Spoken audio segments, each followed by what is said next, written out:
You're 1-4 because last week you finally had the you-know-whats to put Kansas City at number 1, only to have the Chiefs fall, and now all of a sudden they free fall 2 spots. They're down 2 spots to the 3rd. But you didn't put Buffalo number 1, coward. You put the Eagles at number 1. How the Eagles go above? The Bills just beat your number 1 team, and you don't even give them the top spot? I maybe should have, but let's put it this way. This season is crazy. I think this season, look, last year, we had 2 teams go 15-2, right? Everybody in the NFL already has 2 losses. This is going to be one of those seasons where the top seed in one of the conferences is going to have like 5 losses. It's bizarre. There's been 6 different teams at number 1 in my power rankings already this season after just 9 weeks of football. And so I just jumbled them up after this week. Look, the top 6 teams last week, 4 of them lost. 1 was on a bye, and 1 of them had to win because the Chiefs played the Bills, right? So I took a step back and said, all right, who do I think is the best team to this point? I don't know that I trust the Bills defense to be number 1. They have a great case for number 1. I get that. That loss to the Atlanta still sticks with me. So I just said, you know what? We overreact to everything about the Eagles, but when you take a step back, they have quality wins. They've beat the Rams. They blasted the Vikings on the road, which was really impressive. The roster's still the roster. They have all the talent to do it. Getting Jalen Phillips at the trade deadline, I thought was a big move for them. So I said, you know what? I can't keep the Chiefs number 1 after they got thoroughly outplayed. That was a 7-point game in name only. The Bills completely outplayed them. I can't keep them number 1. Who do I think is the best team in football? And you come back to the Super Bowl champs with the best roster in football, who are 6-2 right now. So I just said Eagles. I guess it's the Eagles number 1 this week. And based on this past history this year, guys, it's probably going to change next week because nobody keeps that spot. And looking at the Colts, after losing to what has been a dreadful Pittsburgh defense, after turning the ball over 6 times, it was ugly, it was gross, it was an uncharacteristically bad game for this version of the Colts. They only dropped 1 spot. Is that indicative of your trust level in this Colts team? A little bit. It's funny because I felt like I was, along with some of us too, that we're a little bit haterish on the Colts. Like we're not really giving them full credit. But I also don't want to overreact. Look, they went on the road. They had their first bad game of the year. They've had 1 bad game all year. And that was on Sunday against a Pittsburgh team that really isn't good. I still don't have a lot of respect for Pittsburgh. I'm sorry. But I just said, you know what? I'll give them 1 pass. Like if they look bad again next week, all right, they'll drop a little bit. But 1 bad game for Indianapolis is very uncharacteristic of them. And again, in the season where nobody wants to be great, how could I penalize the Colts that much? How could I sit here and say, like, Colts go down to 14 or whatever? No, nobody's really moving ahead of them at this point. So, yeah, that's why the Colts don't really move down far. All right, let's look at the next grouping of teams, 5 through 8. We've got the Seahawks, followed by the Broncos, the Lions, and the Patriots. Frank, the Seahawks just clobbered the Commanders on national television, albeit it was Jaden Daniels who got banged up in the 4th quarter, which is brutal to watch. But banged up is a very his body went the wrong way. That's what I mean by banged up. Hated to see that. But what more do the Seahawks need to do to break into that top 4? And that's the thing. I think they're just kind of waiting their turn because, and the funny thing is, when you look at, I'm going to keep banging this drum. Like there's a team last year that went 14-3 with a certain guy at quarterback. It was 4-4 this year. Seattle did not make the playoffs last year. They changed quarterbacks, and all of a sudden they're one of the top 5 teams in football. The common thread here is Sam Darnold. We need to give him some credit. Sam Darnold's a good quarterback. Like the career path is odd. It's unusual. I don't know how exactly we got here, but let's throw Sam Darnold some flowers. And I was close to putting him higher. I totally believe in the Seahawks team. I have for a while. One thing I will say that is holding me back is I know I'm too low on the Rams. I know I'm too low on. I know the Rams are a really, really good football team. So I don't want to have like this huge gap between the Seahawks and Rams because I don't think they're that far apart, although I do like the Seahawks more. But yeah, the Seahawks are on the verge. Look, I even had a brief thought in my head of, are the Seahawks number 1? Can I just do that? Can I just put the Seahawks number 1 and be different than everybody else? Said, nah, not going to get crazy yet, but I have such respect for the Seahawks team. That's a good football team. Yeah, but Frank, you say you don't want to have a big gap between the Rams and the Seahawks, but you're not afraid to put a massive gap between the Patriots, who are 7-2, and the Bills, who are 6-2, even though both teams have feasted on mostly soft schedules. Like, is there really a 6-team difference between the Patriots and the Bills to you right now?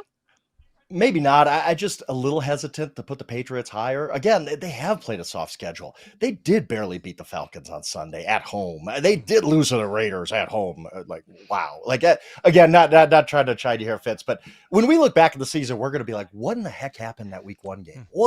How on earth did the Raiders beat the Patriots in New England, by the way? New England's a very good team. Yes, I'm still a little bit skeptical of them. There shouldn't be that big of a gap necessarily. I don't know how I get the Patriots higher. There's nobody on this list. I don't necessarily think if the Patriots play the Lions on a neutral field, would I pick the Lions or Patriots? I pick the Lions easily. If they play the Broncos, I have a ton of respect for the Broncos. Like the Broncos are, if it's not the Seahawks, nobody's talking about the Seahawks being an elite team. I get that. Why aren't we talking more about the Broncos? The Broncos, again, I keep saying this week after week, they're 2 losses. No time remaining at the Colts. No time remaining at the Chargers. They're that close to being undefeated. They're now the favorites to win the AFC West at BetMGM. The Broncos might be the team nobody's talking. That's a good football team and better than the Patriots, I think. Let's bring up the next grouping here because this is a bunch of teams Frank's obviously just hates. At number 9, the Rams, tragically low. Too low. At number 10, the Packers at 5-1. Like the Packers dipped 4 spots. The Bucks just sitting there at 6-2. The Bucks just sitting there at 11. And then suddenly Baltimore. We knew you were going to squeeze Baltimore in the top 12. We knew Baltimore. that. So let's just start with the Rams. Why do you hate the Rams so much? Like what is Frank Schwab's beef with the Rams? I ask myself this often because I know, like I sit there and file the power rankings and know the Rams are too low. And I have good friends of mine, good friends of mine are Rams fans, and they probably hate me too. Probably have blocked my calls and all that kind of stuff. They know I'm way too low on them. I don't know. Like there's just, I look at, like we just talked about the Patriots. Should I put the Rams above the Patriots? Probably, but it's tough. Like, I don't want to put them above the Broncos. I have such respect for the Broncos. The Seahawks, I think, are going to win that division. So I just get to a point where you're like, I have to put the Rams somewhere, even if I know it's too low. That's a quality team. They might, if you could make a case that they should be top 3 right now. You really could. I know that. I understand that. I don't know why I'm hesitant to, I guess, move them ahead of a team like the Broncos, I guess, is one of my pet teams right there. So yeah, they're low. I get it. They're one of those, but when you do power rankings, you got to slot teams somewhere. And if I had the Patriots at 9, I would be like, well, they're way too low. They beat the Bills. They're 7-2. What am I doing with the Patriots? So yeah, it's just, you get in a conundrum with these teams sometimes where somebody's going to be too low, and it's the Los Angeles Rams. The Rams are too low, and dare I say, the 3-5 Ravens are too high. No, they're not. No, they're not, Carolina. Teams no. at 500, above teams that are up. way above 500. I mean, the Ravens just beat the crummy, crappy Dolphins, who just fired their general manager and are doing a fire sale at the trade deadline. The Ravens just had to get rid of the ping pong table in their players' lounge, which is never a good sign. I know they're the Ravens. I know it's Lamar Jackson. I know he's coming back and getting healthy. But talk to me about the Ravens at 12. I think the Ravens season started last Thursday night. That's look, when you're playing without Lamar Jackson, he's, to me, still the best player in football. I have such respect for Lamar Jackson, one of the greatest quarterbacks I've ever seen. And look, I think their defense is getting better, just like it did last year. This is more a projection. I don't do that often in the power rankings, but I look at their record and I say, this is not a 3-5 team. This is one of the best. I'd put them higher if I could. If I could justify, if I had my honest power rankings, if we just turned off the feed right now and I was like, where do I really think the Ravens are? I think the Ravens are like a top 6-7 team in the NFL. Like I think the Ravens still can win a Super Bowl. Stick there for a second. Like if we ask this whole room, like take the records out for a second and just on a neutral field, Ravens versus Patriots. Frank, would you take the Ravens to beat the Patriots on a neutral? Yes, I would take them. Caroline, would you not take the Ravens as they today over the Patriots today? I don't know. I don't think so. That pause. You know you would. Like, who would you pick if the Ravens played the? Frank. If the Ravens played I love the Seahawks. I just went out a tirade about how the Seahawks are getting. If the Ravens played the Seahawks tomorrow, I might pick the Ravens. If the Ravens played the Broncos tomorrow, I'd pick the Ravens. Like, that's how much I respect. I just think the Ravens, their start was so weird, but we're going to get to the end of the season, and they're going to be the team in January where everybody's like, we drew the Ravens in the wild card round? This ain't good, because they've won 10 of their last 12 games. Like that's how the Ravens season is going to play out, I think. All right, let's get to It the just next feels grouping here. icky. It does feel icky, but I mean, I don't like we're it. all ahead on this one. Well, we're all going to like it. We'd rather see the Ravens in the playoffs than some of these other teams. Nobody's ever gone broke betting on Lamar Jackson. I guess in the playoffs, he That's might go fair. broke betting True. on Lamar Jackson. Yeah, but maybe. whatever. That's a different story. We're not going to talk about that. Part of the here's reason the 13 Ravens through move up is go ahead. Sorry. Yeah. 13 through 16 here. Chargers, 49ers, Bears, and Steelers. The Steelers up 3 spots. Did we finally find a defense in Pittsburgh? Frank, do we know who the Pittsburgh Steelers are through 9 weeks? And that's the thing. The Steelers have had 3 great defensive games. We're just out of kind of nowhere. They just play their minds off on defense. One was the Vikings, and obviously the Colts game. It was like, well, if this Steelers defense showed up every week, I'd have a lot more respect for them. I just don't know what to make of the Steelers defense. They're so up and down. The extremes are so wild. They probably, I guess, should have gone a little bit higher, but they're still in the back of my mind. I'm saying, I need to see this from the Steelers like 2-3 weeks in a row. Like let the defense cook for a couple weeks in a row. They were awesome though against one of the better teams in football on Sunday. A very promising game for them. I of course I think the Ravens are going to win that division, but if the Steelers defense plays like this, it's going to be hard. It's going to be very hard to track them down because they can win games if the defense plays like that. You have the Bears at 15. I just don't know what the hell to do. I don't know what to make of them. I don't know. They've won 5 of 6. Like they're, I know. It was such a weird game on Sunday. Where on one hand you could say they got unlucky to be down in the final minute. Like nobody recovers onside kicks anymore, and somehow they got one. But then they got really, really lucky to win the game because the Bengals defense can't stop a nosebleed. I don't know what to make of the Bears. The Bears are, I believe, a half game out of first place, if I'm not mistaken, with a lot of games coming up against a division that they can make ground here. Again, they've won 5 of 6. Like, I don't know. The whole NFC North, I don't know what to make. What do we make of anybody in the NFC North right now? Yeah, that was a rare game where both teams deserved to lose.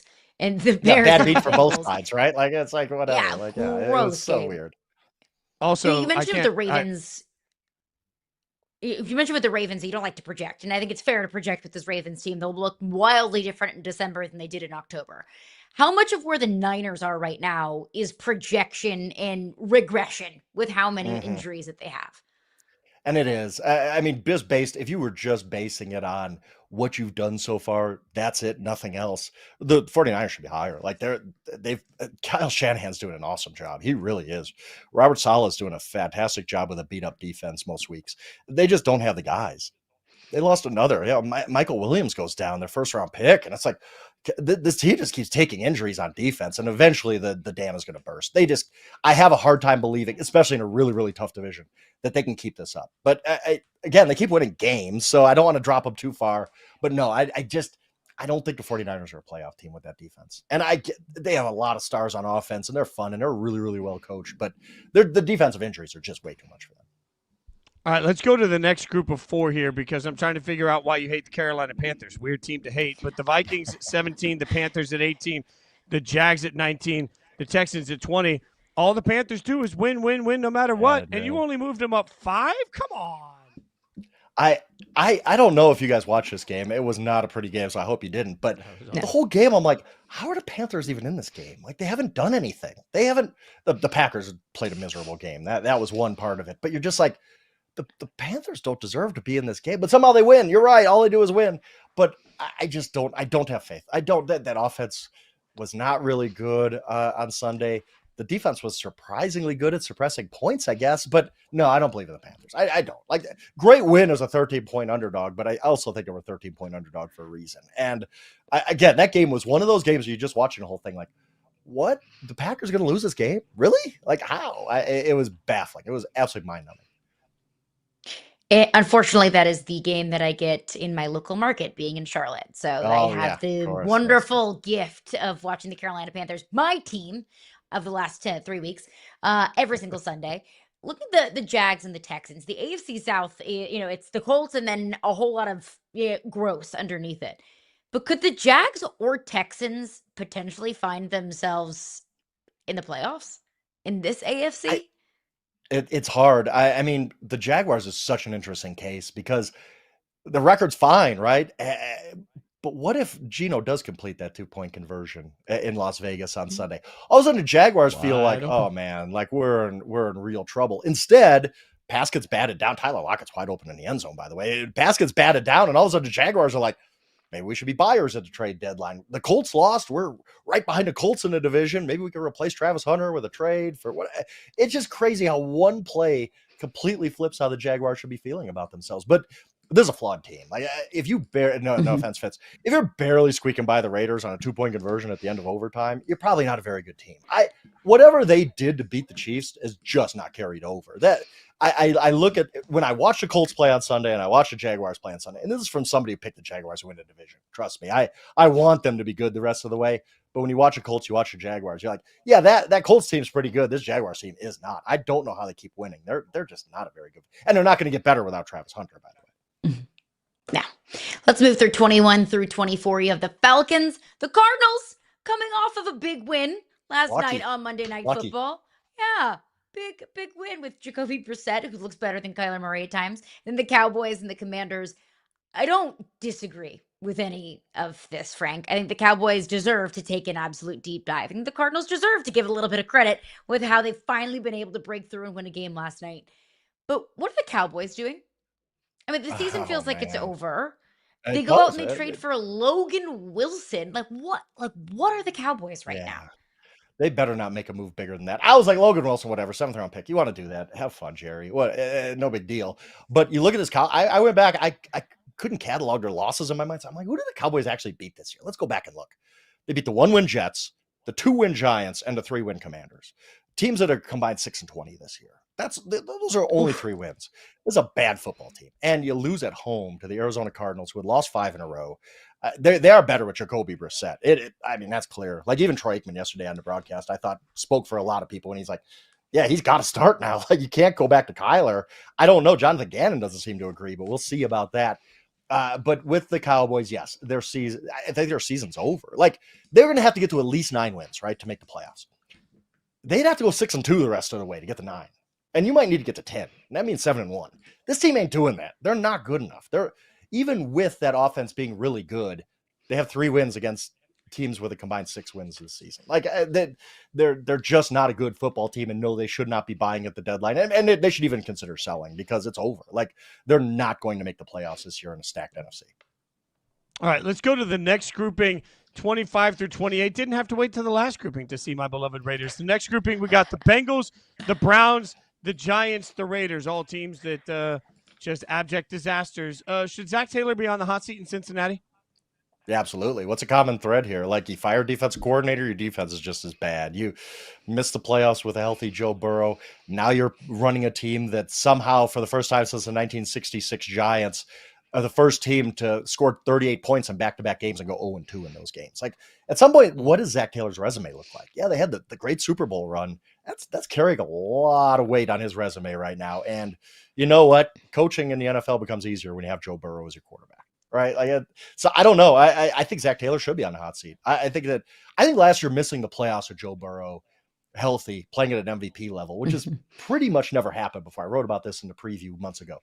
It's almost unprecedented. The Bengals season last year, missing the playoffs with an MVP level quarterback, that should have put Zach Taylor on the hot seat.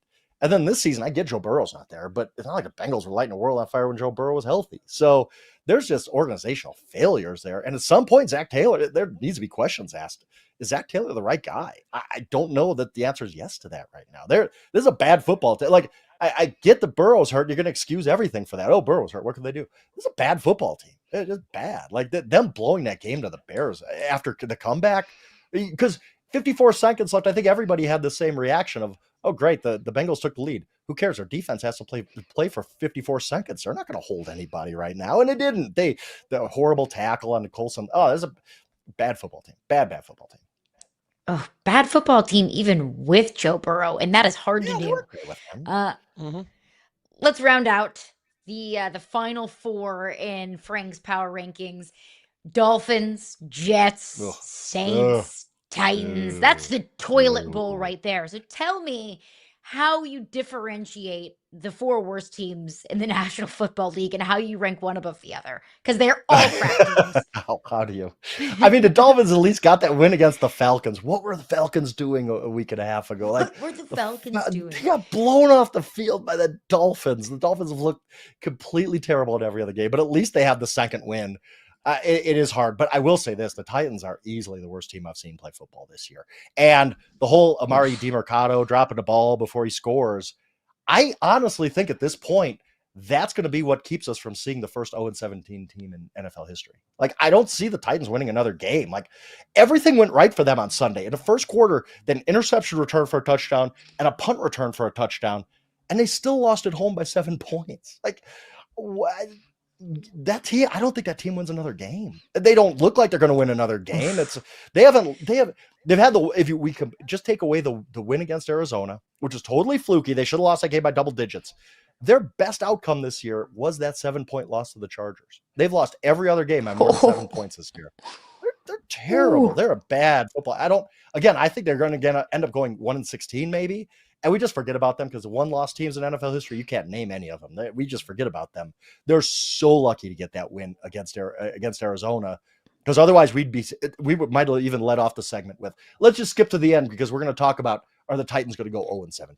Because they look like an 0-17 team.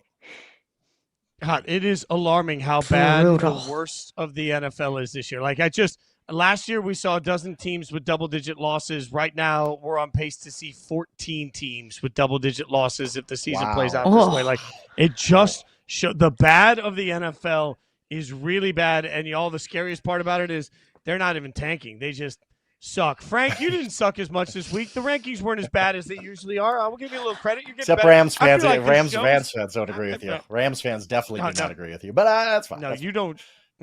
Frank's not even welcome to go to like an all-you-can-eat sushi place in L.A. He's like, the city's going to ban him soon. They don't like his rankings at all. Frank, we T's and P's your friend, DMs. as always.